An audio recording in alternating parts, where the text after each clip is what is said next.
let's move on to our quote-unquote final metalcore album. We're going to talk about a skill issue right here. Quote-unquote final metalcore album of the episode. You can make an argument for more later on. Jacob, take it away. Imminence have released their, I believe it's their 4th studio album, titled The Black.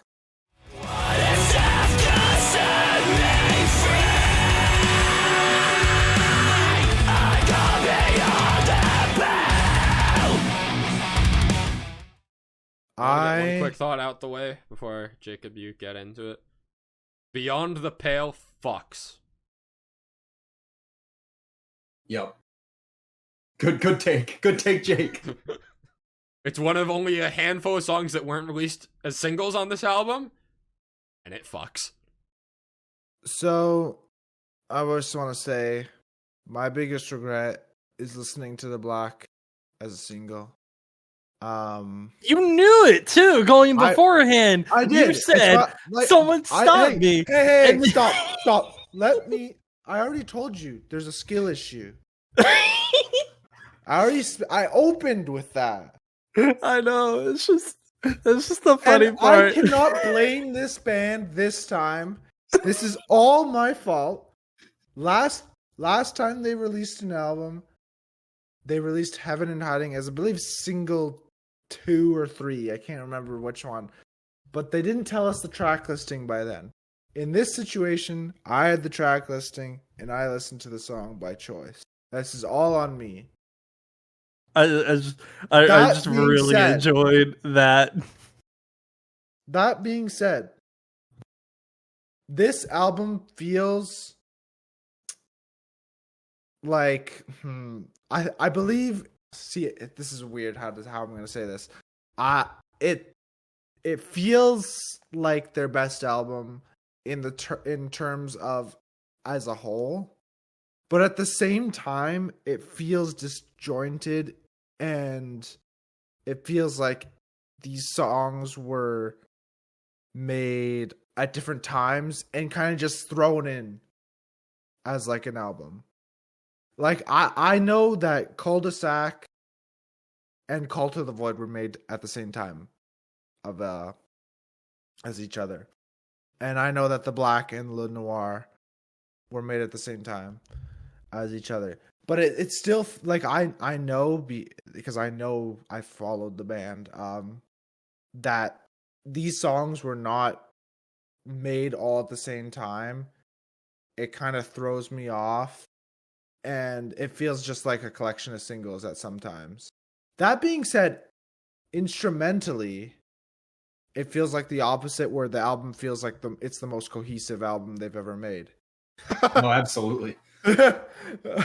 That's what throws me off. Like I think lyrically, it kind of is all over the place, but instrumentally, sonically, it sounds like one whole thing, and it's really interesting how that works out. Yeah, I don't know.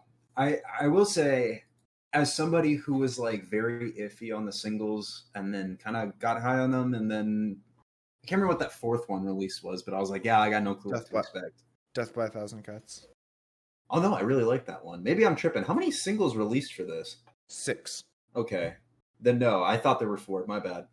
Effectively, I was so hot and cold on these singles that I didn't know where it was going to land. And I think you hit the nail on the head. Instrumentally, like cohesively, I think this is their best album. And I don't think it's particularly close, but I don't know. There are just some things on here that they take me out of it a little bit. It's better than I thought it was going to be. But it's worse than I thought it was going to be. Really? Yeah, I guess yeah. I was really excited for this album. I think Come Hell or High Water is an incredible miss.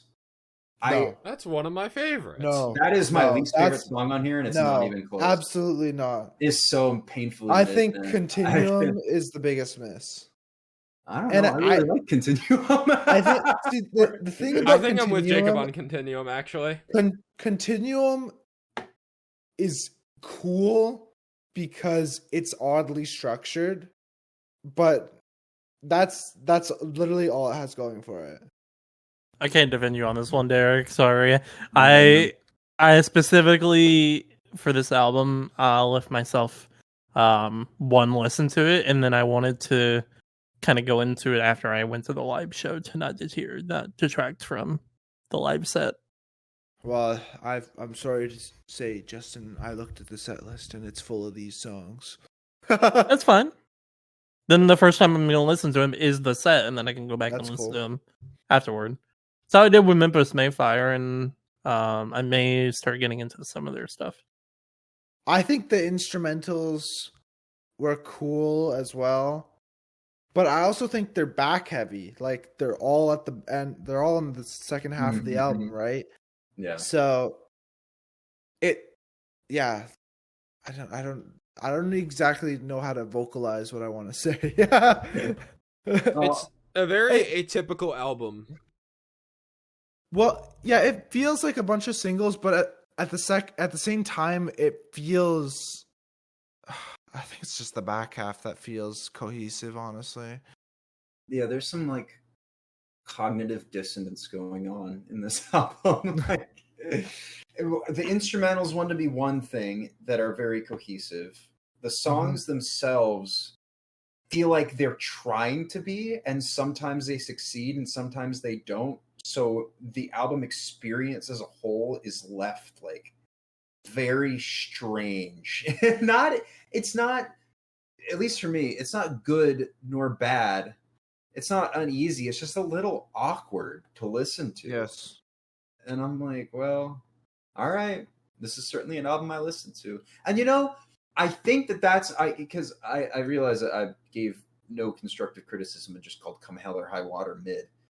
I think what it is that it is them taking a sort of leap in a more experimental manner, and for that effort, I appreciate it. The problem is that I don't see anything else on here that is remotely as experimental Continuum. in the same way. Continuum definitely comes close, but I don't see like the structure, the vocal progression, the like heights that the vocals reach in other songs. I don't know. I want The way I'm interpreting it is that Come Hell or High Water is like had potential to be a really good opener, but there's nothing on the rest of the album that motivates that song to be as experimental as it is. Exactly. And it does have good opener energy. So as an opener in that respect, it succeeds. Like it does a good job of not going too far. Like it just builds anticipation for what eventually. And then like nothing else really calls back to that. Yeah, no, it doesn't make sense in the context of the album to me.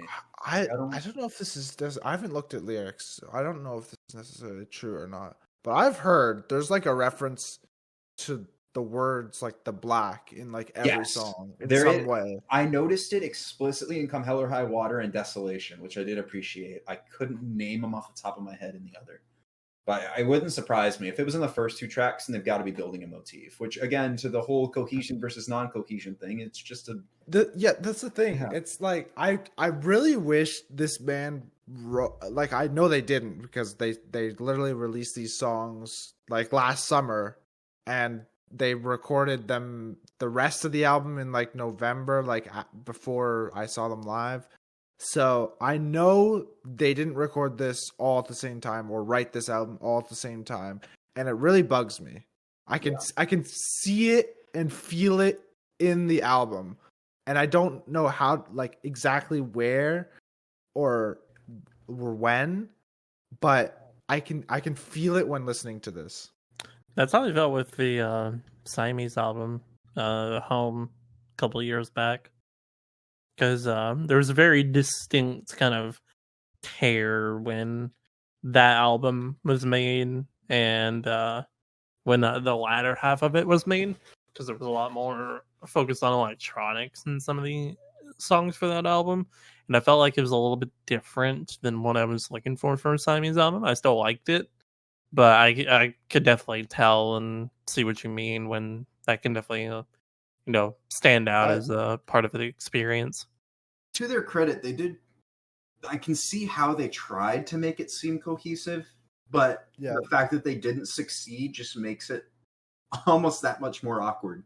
Like, it's a good album, but it's just not it's not something that you can sit down and fully immerse yourself into because of that incontinuity, and it just detracts from the overall experience. There's a lot of good songs on here, really good songs. I feel the same way about how I felt about Dead Lakes last year, where if I leave this for a few months and come back to it, I might enjoy it more. Agreed. I didn't feel that way about Dead Lakes, but I could definitely see it for this. Do you guys want to talk about any specific songs? I know we've talked about. I already mentioned Beyond the Pale Fox. That song's incredible. I guess it's worth shouting out. Yeah, Death by Calvin Cuts. Come What May is another non-single on this album. Yeah, that like instrumental violin section at like the 350-ish mark. That's beautiful. There's a part of me that thinks maybe it overstays its welcome, but no, not really. I kind of wish there wasn't an instrumental interlude after that. Yeah. I can tolerate an instrumental interlude. I just having an instrumental interlude that's 2 minutes and 30 seconds after like a 3-minute instrumental at the end of a song on an album that's otherwise almost entirely comprised of songs with vocals. It didn't help the flow of the album as far as I'm concerned. Well, yeah, that comes back to the thing where we said like the back half of the album is too loaded with instrumentals. I wish it was spread out more.